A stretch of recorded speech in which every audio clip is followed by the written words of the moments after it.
Get in the know with Dr. No. Today we're going to talk about wastewater treatment. The following substances might not be the first thing that comes to your mind if I ask you what the primary pollutants are in wastewater. For example, some primary pollutants would include heavy metal ions like cadmium, mercury, lead, chromium, nickel, and copper. Some examples of where these ions came from includes fungicide, which is a source of mercury, industries that tan leather, which is a source of chromium, and lead can be found in paint and in leaded petrol and car batteries. Other primary pollutants that aren't heavy metal ions include pesticides, which can come in the form of fungicides, herbicides, and insecticides. Another primary pollutant are nitrates, which can become carcinogenic to adults. Dioxins and polychlorinated biphenyls, also known as PCBs, are also primary pollutants, and like nitrates, they can be carcinogenic to humans and are very persistent in the environment. They can even accumulate in fatty cells and liver cells in humans. So, how does this turn into this? Well, in the primary treatment, 60% of all solid material and about a third of the oxygen-demanding waste are removed. The incoming sewage is passed through a coarse mechanical filter that removes large objects like sticks, paper, condoms, and rags. It is then passed into a grid chamber where sand and small objects settle. From there, it passes into a sedimentation tank where suspended solids settle out as sludge. The two chemicals combine to form aluminium hydroxide, which precipitates carrying with it suspended dirt particles, a process known as flocculation. Grease is removed from the surface tank by skimming. The effluent is then discharged into a waterway or passed into secondary treatment. In secondary treatment, the water is degraded aerobically using oxygen and bacteria. This helps to remove up to 90% of oxygen-demanding waste. A method of doing this is by using a trickle filter, where organic material is degraded using bacteria as water trickles through the bed of stones. A more effective method is the activated sludge process. The sewage is aerated with pure oxygen in a sedimentation tank. The sludge that settles out contains active microorganisms that digest organic waste, and some of it is recycled. The water is then disinfected with chlorine or ozone.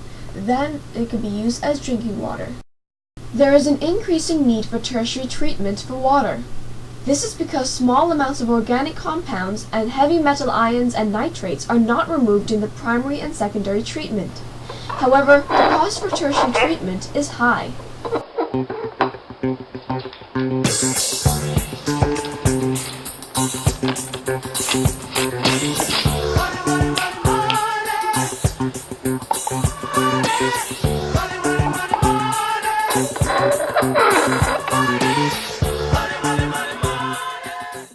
What happens in the tertiary treatment is basically more precipitation to remove phosphates. More aluminium sulfate or calcium oxide is added to precipitate phosphates, like in these two equations shown here. Heavy metal ions are precipitated by adding calcium hydroxide or sodium carbonate to make insoluble hydroxide or basic salts.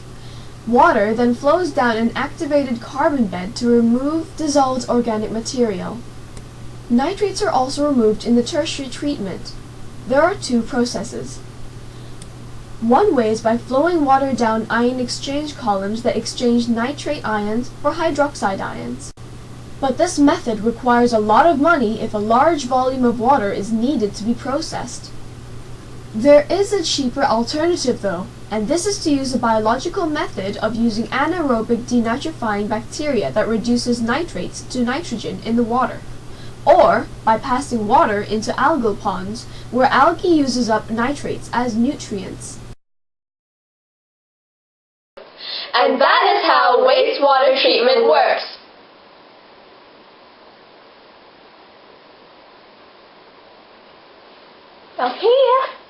Okay.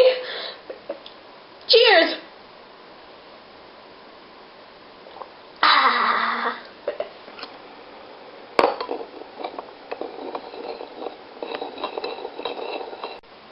Who's saying the line? And you continue that. Get in the know with Dr. No. Why aren't you saying anything? No, I wait till you say it. And then I say Dr. Yeah, that's perfect. From there, oh god. It is then passed into a grit chamber where sand and salt. Oops. Go. It is then passed. Stop it. Okay. It is then passed into a grit chamber where salt. Wait, okay. Ready, go. The sludge that settles out contains active microorganisms that digest organic waste, and some of it. Ew! A more effective method is the activated sludge process. The sewage is aerated with pure oxygen in a sedimentation tank. The sludge. Don't make me. Don't. Oh god. And that is how